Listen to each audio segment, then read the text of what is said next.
I was asked to do a speech only about a week ago, and I did write the speech, but I left it at home, so it won't be too long. Okay.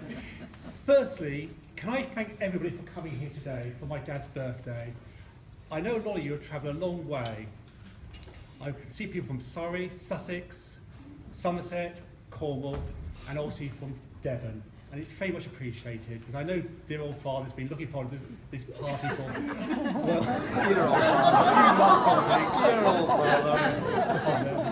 Now, I don't want to give everybody a history lesson, but I thought we're here because Colin's reached 80. So why don't we just go back for a few minutes to 1936, when Colin was born at St Mary's Hospital, Paddington, in West London. The parents were an Irish mother and a father from Derby, who ran a little private hotel in London. Got that right, Joe. Thank you.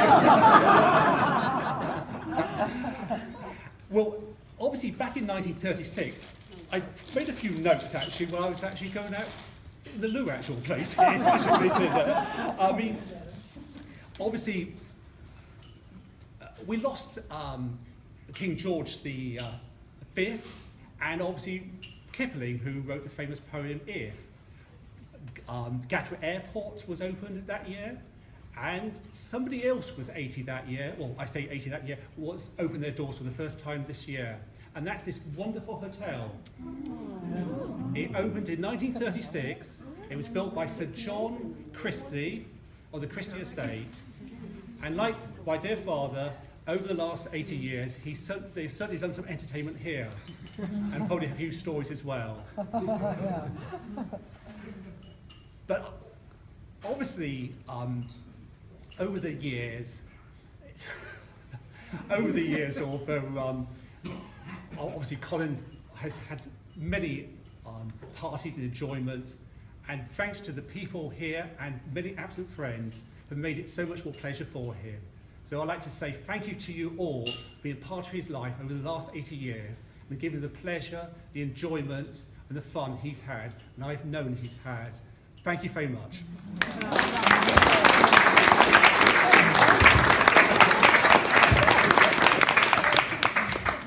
I think I recognise most of that, actually. Well, as he said, it's so... It's funny, you know, the brain seems to suddenly stop. It sort of starts with you when you're a baby there, and then suddenly occasions like this, it seems to sort of suddenly go still.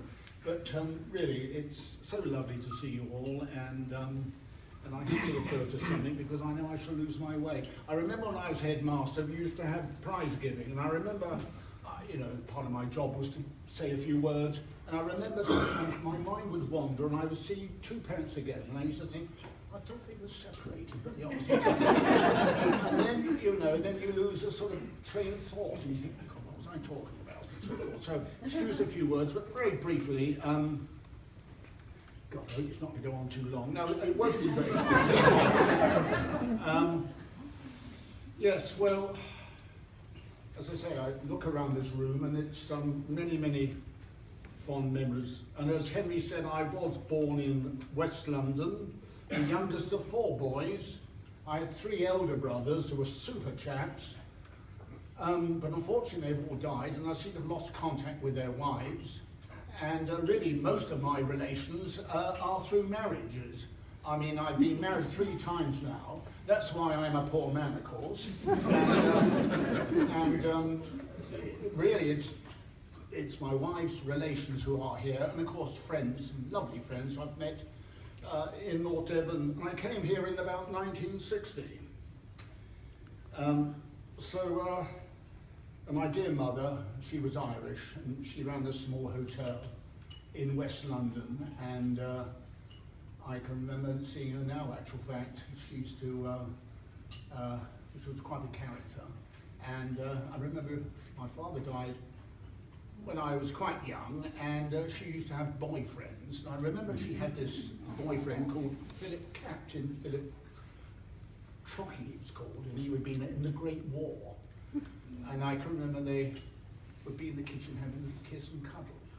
And I was about 10 at the time, and I'd go and plant myself down on the chair and, you know, so I'd look at them. And I remember saying to him once, I said, "Are you going to marry my mother?" I said. And of course she shooed me off, you know, pretty quickly accordingly. But she was a wonderful woman, and bringing up 4 boys wasn't easy at all. And she finally died, poor darling, and we then moved to West London, and my brother called Freddie, he and I we were evacuated at the beginning of the war to Oxford, and I think the people who had us deserve a medal, really, because Freddie and I were really 2 little horrors, to say the least. And then, of course, after the war, we came back to London, and finally, Mother sent us down to Somerset to a boarding school there. It was a grammar school, and the headmaster was an ex-Marlborough housemaster, and he believed, of course, in cold baths and early morning runs and so forth, and that quickly put Freddie and I on the straight and narrow. And they were very, very, very, very happy years and so forth. And then, of course, the 50s came along. At the beginning of the 50s, I was at school, and by the end of the 50s, I was back in the school teaching. And in the meantime, I'd done my national service. I'd been to Teachers Training College, and then in 1958, I was teaching in a place called Brixton, which is quite spurious, to say the least. But I was living in Earl's Court, and so we had to take a bus from one part of London to the other. It was quite a culture change, I can assure you, but they were good times, and it was then that I used to sort of go out, and I always remember my eldest brother was just about to get married. This thing about ages, I remember him saying to me once, he said, you know, he said, when you get to my age, you'll appreciate the full value of money. And I looked at him and I thought he got 1 foot in the grave, actually. And he was only 27 and I was about 15 or so. But they were happy days. I can remember that I can remember I used to go to the dance on a Saturday night at the Kensington Town Hall. And you get on sort of room, sort of this sort of size. And on one side would be all the ladies, on the other side would be all the men. And of course it was the time you had shorthand typists and typing pools and all that type of thing. And this had been about 59 or so. And so the ladies would be one side, the chaps, and you spot a rather pretty lady. You think, and as soon as the music started, of course, you go trotting across the floor to ask the lady for a dance.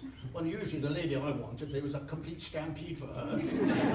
And she had to make her mind up pretty quickly who she was going to dance with. But it was about this time I went to a party and I met Barbara. And it was a teaching colleague, and he was having a party, and he told me, oh, she's a very good cook, actually. I said, oh, is that so? He said, oh, yeah, she's very, very good. She was, at that time, working for Rex Harrison. I'm doing a bit of name dropping now. He was on doing My Fair Lady on the stage, and she used to do his supper every evening, and she said he was a complete bore to cook for. He was a right pain. But she said his wife, Kay Kendall, was a delightful lady. And Kay Kendall said to her, look, I want to put on a little cocktail party, can you help me? Well, Barbara shared a flat with Gillian's sister, Joy, who's now in Australia, and also with another friend. And so she said, well, I'll get my flatmates to come and, you know, be the waitresses, etc. And they had a marvellous evening, and again, my name dropping. There was Sir Laurence Olivier and Vivian Lee, and there was David Niven, who said he was a super chap, lovely. And then there was John Mills and his wife, and she said it was, you know, it was quite a good evening and so forth. And so then, and at that time, I remember when I used to go home after seeing her, used to go up, it was called the Boltons, it was quite a nice part of London, and there was a big mansion where Douglas Fairbanks lived, I remember. I remember going past one night, the royal car was there because the Queen was obviously being entertained. But of course, after the Christine Keeler affair, I think the relationship between Douglas Fairbanks and the Queen rather cooled after that, and still. That's going back, of course. I mean, I hope somebody remembers these times and so forth. I look around the room, there's some of you are further down the road than I am, so that's why I invited you. But yes, they were good times and so forth. I just have to make sure that I keep to the And so, yes, dear Barbara and I, my first taste of North Devon, and so 1960 I married Barbara, came to North Devon, and came into a lovely family, and Barbara's sister is here, and also, of course, her two daughters. Her two daughters, actual fact, were at school when I got married. One was 10 and one was 4. I think they're now both married and they're grandmothers. So, you know, where the time goes, I don't know. But, and I remember dear father-in-law, who was, again, an uncle to Gillian here. Her father and my father-in-law were brothers. And dear old Bill Sanders, he was called, he was an auctioneer in the local market, Barnstaple. And Barnstaple's never been the same since they closed the cattle market down. It's lost all its, I don't know what it is, but it's I know all towns have changed, but suddenly the heart of Barnstaple was taken out of it, I think. And dear old father-in-law was an auctioneer. He's a tough old boy making a living. He was a marvellous father-in-law, wonderful to me. And he was born in 1891, and he was in the Great War. And he was captured by the Germans, and they shot him through the knee or something. And they saved his leg. They operated and saved his leg, so he thought very highly of the Germans after that. And so, as I say, he worked in, and I remember taking him into the market one day, and we went past a farmer who said, "Morning, Mr. Sanders," and he walked straight on. And I said to him after, I said, "Well, you know, what's wrong with him," sort of thing. And he said, "Oh," he said, "he sold his cattle with another auctioneer last week," he said, so they weren't on speaking terms. But they were wonderful times, and he was a marvellous father-in-law. And about that time, I was teaching up at Henton School, and then I was there for, this would be eventually I'd been teaching round, and I came back to Devon in about 65. 1970, father-in-law had been passed on by then, and I decided to start a small school, and I bought a property called Dennington House at Swimbridge. And I had a small commercial mortgage, and I thought, really, to get this place on its feet. It had been a school during the war, and Phil Marshall Montgomery's son had gone to school there. And I can remember speaking to a woman who came back to visit it. She said, "Oh yes, I remember Montgomery's son." She said, his uncle came to visit him, and she said, "I had to go into dinner in the evening, arm in arm with the uncle," she said. So I thought, you know, but these are maybe needed some more buildings. So I went to the bank, and my brother-in-law, I had two lovely brother-in-laws who have both worked in the bank. I know you'll find this hard to believe, but they both worked in the bank. And one was called Gerald Draper, and he worked for the Westminster. And a lot of people who are local will know where I'm talking of. It's called the Bank. It's part of a restaurant which is owned by this group. And so I went to see this bank manager called John Chubb. And you know, I could see we weren't getting anywhere. I could see myself on the road there with nothing in my pocket. And so I said to him, "Oh, my brother-in-law, Gerald Draper, sends his regards." And he said, "Gerald Draper?" "Yes." I said, "You know, George Draper." He said, "How do you know George Draper?" I said, "Well, he's my brother-in-law." "Your brother-in-law?" So they shared a room at Fanham's when they were at the training school after the war, so they knew each other from training. And so he asked about the relations and his wife, and et cetera, et cetera. And finally he looked at the papers and he said, "Oh, I think we can help you out," he said. So it's not what you know. And this is a true story. Yeah. Later on, I'm jumping ahead slightly, eventually I came out of education, and Henry and I then started a small building business, and we were buying property and borrowing a lot too much money. And we went, I'm trying to think of the name of the chap now, Henry, what was he called? Berryman. And I remember we went to a solicitor, fell out with the bank, so I was suggested I went to a new bank. I remember Amos Bridgman recommended the Midland Bank, so I went down to Exeter and saw the commercial manager called Berryman. And again, I said to this guy, I said, again, it was getting very slow. I could see me being on the street with nothing, and I said, "Oh, well, the only chap I know in the Midland Bank is a chap called Dennis Tregarthen." He said, "Dennis Tregarthen?" I said, "Yes." He said, "I know Dennis Tregarthen." So I said to him, "Well, how do you know him?" He said, "Well, I used to work in Truro, and he was on the staff in Truro." And I said, yeah, well, he's my brother-in-law. Is he? Oh, such a super chap. Well, one thing led to another, because I got all the borrowing, and Stuart Berryman and this chap here, Mike, worked for the same bloke and knew him. And I must say, in the early 90s, anybody in business